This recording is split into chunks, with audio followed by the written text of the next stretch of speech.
ड्युटीवर जायच्या किमान एक तास आधी ॲनिमा लागला पाहिजे, म्हणजे तो त्रास होत नाही. आता ॲनिमाने आपण सुरुवात केली म्हणजे काय झालं, आपण सफाई झाली.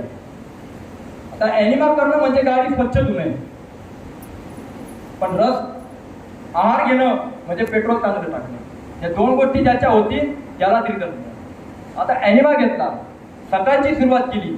आता काय करायचं तर सकाळी उठल्यापासून कमीत कमी 10 वाजेपर्यंत ते जास्तीत जास्त 12 वाजेपर्यंत निर्जला उपवास करायचा. याचं कारण आपलं शास्त्र सांगतं, आहार पचती शिखी दोषान आहार वर्जित. अन्न पचवायचं काम जठराग्नी करतो, पण त्याला खायला नाही दिलं तर तो तुमचे दोष पचवतो.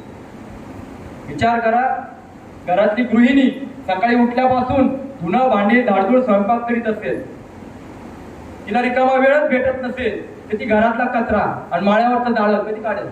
ती म्हणती मला इथंच रिकामा वेळ नाही तर ते कधी करू. पण ती रिकामी नाही तर घरातला कचरा ती काढत नाही, तर माझ्या शरीरातली शक्ती रिकामी नसत सफाई कधी करतात. पाचन पोषण निष्कासन एकदा जेवलो तर पाचन पोषण निष्कासनाला 14 तास लागतात. आपण 2 वेळाला जेवतोय तर चहा दूध नाश्ता वेगळं.